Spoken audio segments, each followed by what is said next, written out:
Hello friends, आज गुरुवार और हम गीता के अभ्यास करेंगे और एक श्लोक भी बोलेंगे शुरुआत में। ओम सहना भवतु सहनौ भुनक्तु सह वीर्यं करवावहै तेजस्विनावधीतमस्तु मा विद्विषावहै। ओम शांति शांति शांति।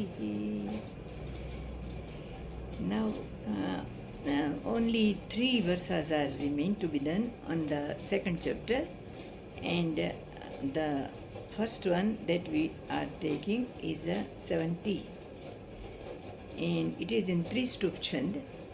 And how it is chanted: आपूर्यमाणम् अचलं प्रतिष्ठं समुद्रमाप प्रविशन्ति यद्वत् तद्वत्कामायं प्रविशन्ति सर्वे स शान्तिमाप्नोति न कामकामी। यह ज्ञानी का वर्णन है। भगवान कहते हैं कि जैसे नदियों का पानी सब ओर से समुद्र में जाता है, पर समुद्र अचल रहता है, वो छलक नहीं जाता, उसमें कोई भी परिवर्तन नहीं होता और सभी पानी उसमें समा जाता है। और कभी जो वर्षा नहीं आती और नदियों सूख जाती है कोई तो समुद्र में पानी कम जाता है, लेकिन तो भी समुद्र में पानी कम नहीं होता। वो जैसा है वैसी स्थिति हम उसे देख सकते हैं। तो इसी तरह जो स्थित प्रज्ञ है, इस श्लोक में कहा गया है कि इसके मन में नाना प्रकार के विकार उत्पन्न होते हैं, इच्छाएं आती है, भोगों सामने आते हैं, लेकिन वो शांति से उसमें ही समा जाते हैं और वो परम शांति को प्राप्त करता है। भोगों को जो चाहने वाला है ना, कामी, ऐसी शांति उसे कभी नहीं मिलती। तो ये कहा गया है इस श्लोक में। भगवान क्या कहना चाहते हैं कि ज्ञानी का यहाँ वर्णन है। भगवान करते हैं कि समुद्र अपने ही स्थिति में वो स्थित रहता है, उसमें कोई परिवर्तन नहीं होता। सारी नदियों का पानी उसमें जाता है और वर्षा का पानी भी उसमें जाता है, लेकिन समुद्र कभी छलकता नहीं है। समुद्र अपनी मर्यादा कभी चूकता नहीं है। इसी तरह और कभी पानी नहीं भी जाता ना, वर्षा नहीं होती, दुष्काल होता है, तो भी समुद्र में पानी कम नहीं होता। वो जैसा है वैसा ही मौजे उछालते हुए अपने स्थान में, अपने स्वरूप में वो स्थित रहता है, कभी उसमें कोई विकार नहीं होता। इसी तरह ज्ञानी का मन भी है। ज्ञानी के मन में भोगों आते हैं, सामने पदार्थ देखने में भी आते हैं, उसकी इंद्रियां उसको भी रिपोर्ट करती है कि ये सब भोगों है, लेकिन फिर भी उसके मन में वो भोगों को देखकर के सामने आता है, तो भी उसके मन में कोई भी प्रकार की इच्छा नहीं होती उसके प्राप्त करने की और उसे ऐसे अनुभव करने की कि जो मैं उसे प्राप्त करूँगा तो मुझे शांति ज़्यादा मिलेगी। ऐसा कुछ नहीं है। उसका मन जैसा है वैसा है, शांत, स्थिर, किसी से भी असर न पाने वाला ऐसा उसका मन जो है वो होता है ज्ञानी का। और ये जो ज्ञानी है वो स्थित प्रज्ञ कहा जाता है, क्योंकि उसकी प्रज्ञा स्थित है, जैसे समुद्र अपने स्वरूप में स्थित रहता है। और ये कामी का क्या होता है कि उसके मन में जो पदार्थ आते हैं वो उस सामने देखता है तो उसके मन में इच्छा जागती है। इच्छा जागती है तो उसको प्राप्त करने की वो प्रयत्न करता है, और प्रयत्न करता है और प्राप्त करके भोग लेता है तो ठीक है, उसका आनंद मिलेगा, संतोष मिलेगा। लेकिन कभी जो नहीं प्राप्त कर सकता और कोई उसके बीच में आ जाता है, उसकी इच्छा के बीच में, तो उसे क्रोध आता है। क्रोध आता है तो वो सब विवेक बुद्धि खो बैठता है, और जो विवेक खो बैठता है उसका नाश होता है। भगवान ने कहा है अगले श्लोक में, क्रोधात् भवति सम्मोह, सम्मोहात् भवति विवेक नाश एन बुद्धि नाश एन बुद्धि नाशात् प्रणश्यति। ऐसा होता है काम कामी के बाबत में, जो विषयों से प्रभावित होते हैं उसके बाबत में। ज्ञानी को कुछ नहीं होता, उसकी इच्छाएं भी नहीं होती। बाद के श्लोक में क्या कहते हैं? विहाय कामान्य सर्वान् पुमांश्चरति निस्पृहः निर्ममो निरहंकारः स शांतिम अधिगच्छति। क्या कहते हैं? विहाय कामान सर्वान पुमान, जो पुरुष अर्थात जो व्यक्ति संपूर्ण कामनाओं को त्याग कर निर्मम और निरहंकार निस्पृह, कामनाओं को त्याग कर निस्पृह होकर, ममता रहित होकर, अहंकार रहित होकर जो मनुष्य विचरता है, फिरता है, रहता है शायद, तो उसको शांति प्राप्त होती है, अर्थात वो शांति को प्राप्त होता है। वो शांति या आनंद वो सिनोनिमस शब्द है। शांत है वो आनंद में हमेशा प्रसन्नता उसका जीवन है। तो ऐसा वर्णन किया है ज्ञानी का।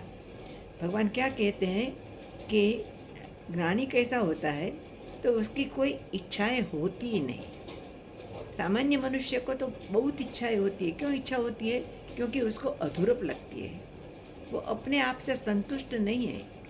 उसको लगता है कि वो चीज़ मुझे चाहिए और वो मुझे मिलेगी तो मैं पूर्णता का अनुभव करूँगी, मैं ज़्यादा हैप्पी रहूँगी, सुखी रहूँगा, ऐसा उसे लगता है। सो इट मीन्स कि मनुष्य अपने आप से संतुष्ट नहीं है, खुश नहीं है, और वो अपने में अधूरप मानने की वजह से उसको पूर्ण होना है, तो बात की पदार्थ लेने की और प्राप्त करने की उसे इच्छा होती है। वो उसमें प्रवृत्त होता है, सतत प्रवृत्ति करता है, और इसमें ही वो उसकी ज़िंदगी खत्म हो जाती है। सामान्यतः लोग ऐसे ही होते हैं, लेकिन ज्ञानी कैसा होता है? तो कि निस्पृह, उसमें कोई इच्छाएं होती ही नहीं। उसको लगता ही नहीं कि मुझे ये इच्छा है, मेरे संतोष उसके करना है। उसे अपनी पूर्णता का अनुभव होता है। वो समझता है कि मैं पूर्ण ही हूँ, मुझे कोई अधूरप है ही नहीं, तो मुझे क्या चाहिए? कुछ भी नहीं चाहिए। मैं अपने में संतुष्ट हूँ, अपने आत्मा में ही मैं स्थित हूँ, और उससे भी मैं आनंद स्वरूप आत्मा का आनंद लेता हूँ। मुझे कोई बाहर का आनंद की कोई ज़रूरत नहीं है। तो वो ज्ञानी निस्पृह होता है और निर्मम होता है। निर्मम मीन्स क्या? कि वो ऐसा होता है कि उसमें आईनेस और माइनेस नहीं होता। आईनेस मीन्स ये मेरा है, ये क्या होता है? आईनेस मीन्स मेरी प्रतिष्ठा, मेरा पद, मेरा नाम, मेरा समाज में स्थान, मैं ऐसा हूँ, मैं किसी का बेटा हूँ। राजनीतिक नेता का नाम लेता है ना कभी कभी कोई व्यक्ति, जब पुलिस पकड़ती है तो भाई जानते हो मैं किसका बेटा हूँ।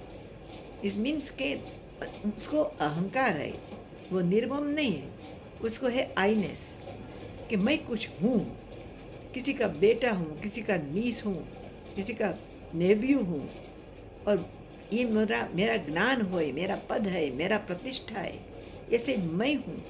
तो मैं इतना अहंकार रखता हूँ मेरा पद के लिए, प्रतिष्ठा के लिए, स्थान के लिए, समाज में, इकोनॉमिकली, सब तरह। सो ऐसा आईनेस उसमें है कि मैं कुछ हूँ। और दूसरी बस क्या होता है? बस तो माइनेस, ये मेरा है, ये मेरा डिसीजन है, ये मेरा बंगला है, ये मेरी गाड़ी है, ये मेरा सब साधन मैंने बसाया है, वो सब मैंने किया है, मैं सेल्फ मेड मैन हूँ। ये सब कुछ भी नहीं था मेरे वडीलों के पास, मेरे फादर के पास, ये सब मैंने किया है, मैंने प्राप्त किया है, और वो सब मेरा है। ये पुत्र मेरा है, संपत्ति मेरी है, ये जमीन मेरी है, वो सब कुछ मेरा है। तो आईनेस भी है कि ये मैं कुछ हूँ, कुछ पद पे हूँ, प्रतिष्ठा मुझे मिलती है समाज में, और मैं ये सब मेरा है। ऐसा आईनेस और माइनेस दो जो बाबत है, वो व्यक्ति को बहुत आत्म केंद्री बना देता है। वो दूसरों पर आधारित होता है अपने को पूर्ण मानने के लिए। वो जानता नहीं है कि वो पूर्ण तो है ही। सो वो है निर्मम। ज्ञानी निर्मम होता है, उसमें आईनेस भी नहीं है माइनस भी नहीं है। वो कहता है मेरा कुछ नहीं और मैं भी कुछ नहीं, मैं तो ईश्वर का दास हूँ। ऐसा वो कहेगा तो कहेगा, लेकिन वो हूँ और ये हूँ ऐसा उसको कोई भी प्रकार की भावना उसमें मन में नहीं है। और अहंकार इसलिए तो बिल्कुल नहीं है। अहंकार किसमें होता है? जिसमें आईनेस होती है और माइनस होती है। तो उसके तो आईनेस भी नहीं है, माइनस भी नहीं है, तो अहंकार कैसे होगा? तो वो नहीं, वो भी नहीं है उसमें। और सो इसके निर्मम और निरहंकार और निष्प्रह होने के कारण ज्ञानी को कोई भी प्रकार का प्रश्न नहीं है। वो शांत रहता है, वो आनंद में रहता है, उसका जीवन प्रसन्नता सिवाय कुछ भी नहीं है। तो ऐसा है वो जो ज्ञानी है वो। और कभी कभी हमें प्रश्न होता है कि ये ऐसा है तो ये प्रवृत्ति क्यों करता है? कभी कभी हम ज्ञानी को देखते हैं जो प्रवृत्तिशील है, तो प्रवृत्ति इसलिए करता है कि इसकी अपनी इच्छा प्रारब्ध के लिए वो काम नहीं करता, वो अनिच्छा प्रारब्ध कर्म करता है। दूसरों की इच्छा होती है कि वो हमें कुछ पढ़ाए, हमें कुछ सिखाए और कोई ऐसी प्रवृत्ति करे जिससे समाज को फायदा होता है। तो दूसरों की इच्छा मुझे एक करता है। और कभी कभी कहता है कि ईश्वर इच्छा, ईश्वर मुझे ये सब कराता है तो मैं करता हूँ। उसमें कर्तृत्व भाव, डूअरशिप बिल्कुल नहीं है।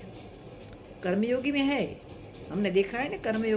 कर्मयोग में भगवान कहते हैं अर्जुन को तू कर्मयोगी बन, कर्म कर, अपेक्षा रख, लेकिन कर्म ईश्वर को अर्पण कर, और फल जो आए ये ईश्वर के तरफ से आया है, ऐसे प्रसाद समझकर तू ग्रहण कर। ऐसा कहते कर्मयोगी को, क्योंकि कर्मयोगी को फल की अपेक्षा है। लेकिन ये ज्ञानी है, उसके तो कोई अपेक्षा ही नहीं, इच्छा ही नहीं है, तो क्या अर्पण करे भगवान को? यहाँ तो भगवान को कर्म अर्पण करता है, अपनी इच्छा को अपेक्षा रख कर करता है कि ये कदाच मुझे प्राप्त हो तो ठीक है, न हो तो मैं प्राप्त स्वीकार कर लूँगा, ऐसी भावना है। लेकिन अपेक्षा तो है, वो जानता तो है कि भगवान मुझे फल देगा, उसको तो इच्छा भी नहीं है, फल भी नहीं चाहिए, वो तो ईश्वर की इच्छा अनुसार कर्म करता है। तो इसलिए कर्मयोगी यानी ज्ञानी में ऐसा फर्क है। लास्ट श्लोक में भगवान कहते हैं, एषा ब्राह्मी स्थिति पार्थ नैनां प्राप्य विमुह्यति स्थित्वा अस्य अंतकालेऽपि ब्रह्म निर्वाणमृच्छति। क्या कहते हैं कि अर्जुन, यह ब्रह्म को प्राप्त जो पुरुष है ना, उसकी स्थिति ऐसी है कि उसको प्राप्त होकर वो कभी मोहित नहीं होता और अंतकाल में भी इस ब्राह्मी स्थिति में स्थित रहता है और ब्रह्मानंद को प्राप्त हो जाता है। एक बार उसे ज्ञान हुआ कि मैं शरीर नहीं हूँ, मैं आत्मा हूँ, और ये जो काम करता है सब वो मेरे शरीर की इंद्रियाँ करती है, ईश्वर की इच्छा है इसलिए करती है, मुझे तो कुछ नहीं चाहिए। एक बार ज्ञान हो गया, इसके बाद वो ज्ञानी कभी मोहित नहीं होता, इसे भूलता नहीं कभी। जैसे हम सामान्य लोग मानते हैं, कोई हमें बताते हैं ये बनाना है, ये केला है, तो हम जानते हैं केला है, बाकी हम भूल नहीं जाते कि ये केला है। एक बार ज्ञान हो गया फिर हो गया। ऐसा ही है ज्ञानी के बाबत में, कि जो समझता है कि वो क्या है, ब्रह्म है, जगत कारण है, ऐसा जो समझता है, जीवन ईश्वर का ऐक्य समझ में आ गया है उसको, तो वो उसको प्राप्त कर चुका है ब्राह्मी स्थिति को, तो उसे कभी मोह नहीं होता और अंत समय भी उसे याद रहता है, उसमें वो स्थित रहता है। अलबत्त एक बात याद रखना कि ब्राह्मी स्थिति ये कोई प्राप्त करने की चीज़ नहीं है, वैसे वही प्राप्त है। मैं आत्मा हूँ, जानता नहीं हूँ, इसमें अज्ञान के कारण मैं जानता नहीं हूँ कि मैं शरीर नहीं हूँ, लेकिन मैं शरीर नहीं हूँ वो तो हकीकत है, प्राप्त करने की चीज़ नहीं है। वो कर्ण था ना, कर्ण पांडुपुत्र था, उसको कृष्ण भगवान ने बताया कि वो कुंती का पुत्र है, वो राधा का नहीं। तो तब उससे जाना कि मैं राधा का पुत्र नहीं, कुंती पुत्र हूँ, लेकिन वो था पहले ही, वो जानता नहीं था अज्ञान के कारण। तो वो प्राप्त करने की स्थिति नहीं है कि राजकुमार की स्थिति प्राप्त कर ली, ऐसे नहीं, राजकुमार ही था, लेकिन उसे अज्ञान था उसकी स्थिति के बारे में। ऐसे ही वो ज्ञानी जानता है कि मैं ही ब्रह्म हूँ, मैं ही जगत कारण हूँ, और मैं और ईश्वर एक ही है। जीव और जगत में, जीव और ईश्वर में कोई तफावत है ही नहीं, वो समझ चुका है बराबर। और इसलिए वो जो स्थिति है वो उसे कभी भूल नहीं सकता अंतकाल में भी। उसको वही स्थिति प्राप्त रहती है मरण काले भी। सो ऐसे ये सेकंड अध्याय पूर्ण होता है। अब हम थर्ड शुरू करेंगे और श्लोक बाय श्लोक वर्षा बाय वर्षा करेंगे डिटेल में बात।